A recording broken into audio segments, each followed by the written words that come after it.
माळेगाव सहकारी साखर कारखान्याच्या निवडणुकीतल्या निकालाकडे आपलं बारकाईने लक्ष आहे. श्री अजित पवार इथे नाही आहेत, योगेंद्र पवार हे दोघंही मुंबईमध्ये आहेत. शरद पवार गटाच्या वतीनंही मोठी नेते मंडळी इथे नाही आहेत. बहुतेक निकालावरती ते लक्ष ठेवून असतील. पण अजित पवार यांची ज्यांच्या विरोधात खरी लढाई सुरू आहे ते चंद्रहार तावरे आपल्यासोबत आहेत. आणि इंटरेस्टिंगली तुम्ही निकाल पण बघताना दिसले नाहीत मला. निकाल आमच्यासारखाच आहे, नुसतं बघत बसून काय करायचं. निकाल लागला असं तुमचं मत आहे? जो निकाल लागेल तो आमच्यासारखा लागेल, विश्वास आहे तुम्हाला? 100%. पण हे कशामुळे होईल असं वाटतं तुम्हाला? काय झालं, मी जवळजवळ 65 वर्ष लोकांच्या सहवासात आहे. सर्वसामान्य लोकांना मदत करतो, काम करतो आणि कुठेही चुकीच्या पद्धतीने वागत नाही. आणि लोकांचा त्याच्यामुळे लोकांचा माझ्यावरती पूर्णपणे विश्वास आहे. गेली 40 वर्ष मी त्या सहकारी साखर कारखान्यात जे काम केलेलं आहे, प्रत्येक वेळेला निवडून गेल्यानंतर नवीन त्या वेळच्या संचालकांच्या सहकार्यानं नवीन उद्योग काढणं, व्यवसाय काढणं. एक वेळ बाबा निवडून गेलो आम्ही, त्यावेळेला कोजन केलं. दुसऱ्या वेळेला गेलो डिस्टलरी केली. तिसऱ्या वेळेला गेलो इथेनॉलचा प्रकल्प केला. चौथ्या वेळेला गेलो कारखान्याचं विस्तारीकरण केलं. त्या सभासदांच्या मुलामुलींच्यासाठी एक भव्य असं कार्यालय नाममात्र किमतीत उपलब्ध हवं आहे सुविधा निर्माण केली. या गोष्टी तुम्ही सांगितल्या, मतदारांना पटले तसं तुमचं? आणि पटल्या म्हणजे लोकांनी पाहिले, बघितले. पण आता जो कॉलेज काढलं, मतदानाचं जी पॅटर्न तुम्हाला दिसला असेल, कारण तुम्ही त्याचं आकलन केलंच असेल की मतदान कशा पद्धतीनं झालंय, तर त्याच्याकडे बघितल्यानंतर काय लक्षात येतं मतदानाच्या पॅटर्नकडे, की इथं असं होईल, इथं असं होईल? मतदान पाहिल्यानंतर नेत्यांचा जो समज होता की मी एवढे मोठे पैसे वाटले, 8 कोट 10 कोट 20 कोट वाटले. हो, लक्षात आलं का? असं त्यांचे लोक म्हणतात आम्ही दहा प्रत्येक मतदाराला 10,000 पेमेंट केले, काही ठिकाणी 12,000 केले, 15,000 केले. लक्षात आलं का? हे जरी काय केलं असलं, किती आम्ही लोकांना दाखवलं असलं, तर निश्चितपणानं लोक आम्हाला निवडून देतील. बरं. आणि अजित पवारांचा मंत्र आता विजय झालाय ना, सोसायटी गटातनं ते विजय झाले. बघा, ते विजय झाला तर बिनविरोध यायला पाहिजे होते. ते राज्याचे उपमुख्यमंत्री आहेत. 100 लोकांच्या सोसायटीत सुद्धा ते बिनविरोध येऊ शकत नाहीत. हे त्यांचं अपयश आहे. आणि त्यांना 10 मतं मला वाटतं विरोधात गेलीत, पण बाकीची उर्वरित लोकांनी त्यांना मतदान केलं. बरोबर आहे, पण आत्तापर्यंत विरोधकाला, आत्तापर्यंत ज्या निवडणुका झाल्या त्यातले ही विरोधकाला पडलेली जास्त मतं आहेत सोसायटीमध्ये. हो. आणि त्या 10 सोसायट्या अंदाज बांधता येईल की कुठल्या असाव्यात? कारण अशी एक साधारण धारणा होती की सोसायटी गटातनं लढतायत आणि सगळ्या संस्था ह्या राष्ट्रवादी काँग्रेसकडे आहेत आणि त्यामुळे त्यांना विजय मिळेल.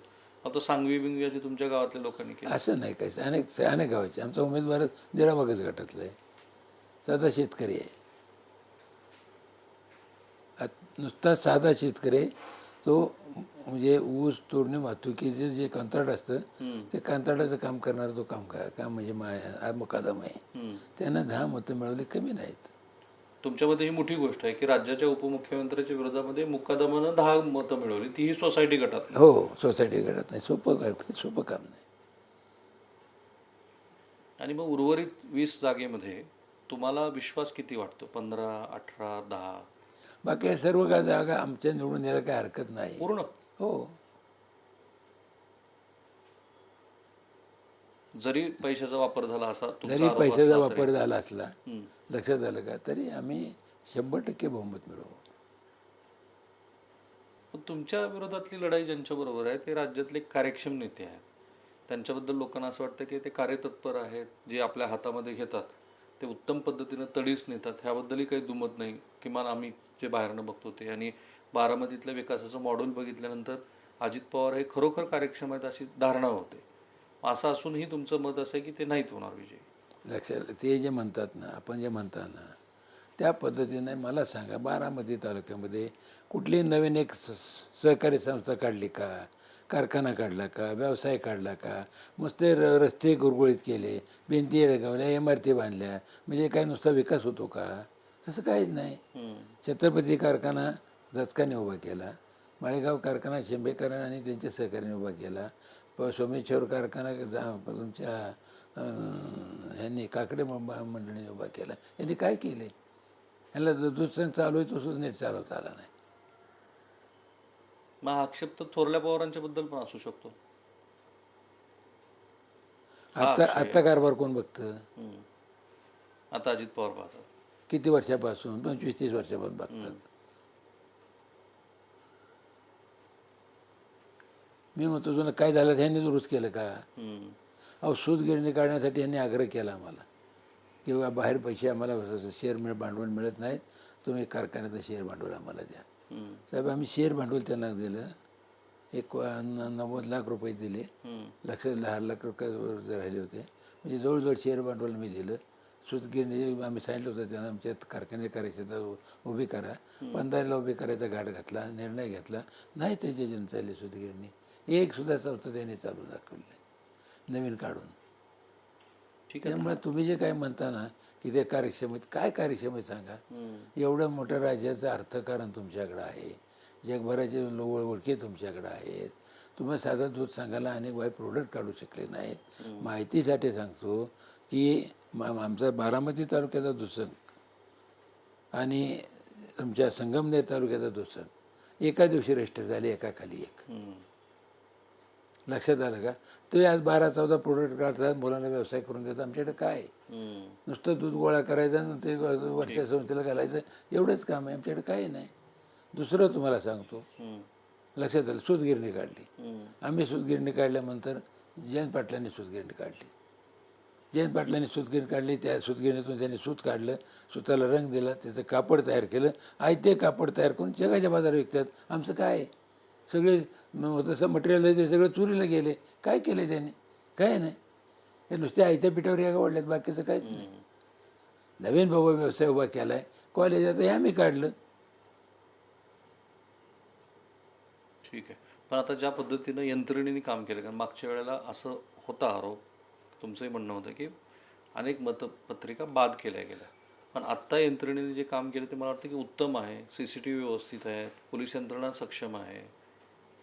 साहेब आत्ता इतकं तुम्हाला सांगतो की मतदान केंद्रावरती गेल्यावर सुद्धा इतकी शिस्त होती, आम्हाला काहीच बोलावं लागलं नाही. कोणाला मोबाईल हात नेऊन दिले नाहीत, त्या 100 मीटरच्या आत कोणाला उमेदवाराला येऊ दिलं नाही. नाही तर आमचे मागच्या वेळेला उमेदवार सगळे तिथं बसायचे. आणि मागच्या वेळेला मतपेट्याला सीलच नव्हतं, त्या आणून तशाच ठेवल्या होत्या. रात्री लोक तिथं चारात सोडले आणि आमच्या जे मतपत्रिका होत्या, आम्हाला आमच्या पॅनलच्या होत्या, तर नुसती 86 रेग मारली, मतपत्रिका बाद झाल्या. 12,046 मतं बाद झाली. त्यामुळंच मला वाटतं की ह्या वेळेला यंत्रणेने फार उत्तम पद्धतीनं नियोजन केलं आहे. आणि मी सकाळपासून बघतो आहे की कुठेही कसल्याही पद्धतीचा अनुचित प्रकार होऊ नये यासाठी यंत्रणा प्रयत्न करताना दिसते. आणि त्याचं क्रेडिट नाही म्हटलं तरी ह्याने केलेल्या आरोपानंतर प्रशासनावरती आलेला एक प्रकारचा दबाव असेल. 2 महत्त्वाचे प्रश्न तुम्हाला विचारा असं लोक आम्हाला म्हणाले. चेअरमन तुम्हीच होणार आहेत अशी घोषणा केलेली आहे. हे बघा, ती जी घोषणा केली ती लोकांनी केलेली आहे, लक्षात आलं का? पण चेअरमनची निवड ही ज्या वेळेला संचालक मंडळ निवडून येईल त्याची मीटिंग बसेल, अजेंडाने चेअरमन निवडीचा निघेल आणि त्या वेळेला जी निवड होईल ती खरी निवड. त्यात तुमचं नाव आलं तरी चालेल, पण ती पद्धती अशी असायला ही पद्धती अशी असावी. दुसरा प्रश्न शेतकऱ्यांनी विचारला की दोन्ही पॅनल एकमेकावर आरोप प्रत्यारोप करतायत, प्रत्यक्षात भाव किती देणार हे कुणी सांगत नाही.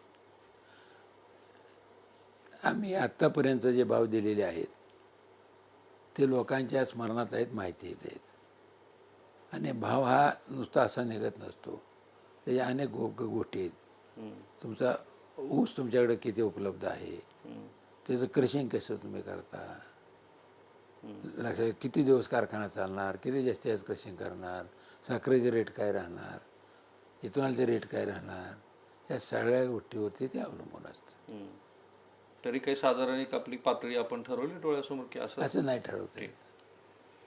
मला असं वाटतं की निकाल लागल्यानंतर मला अधिक त्यांना प्रश्न विचारता येतील. आत्ता मतमोजणीच्या ह्या टप्प्यावरती आहोत की अधिक विश्लेषण न करता जे मतमोजणीची प्रक्रिया सध्या सुरू आहे त्याबद्दल आपण बोललं पाहिजे, आणि तेच आम्ही बोलतोय. कॅमेरामन निकेतन मानेसह मी राहुल कुलकर्णी, NDTV मराठी, माळेगाव, बारामती.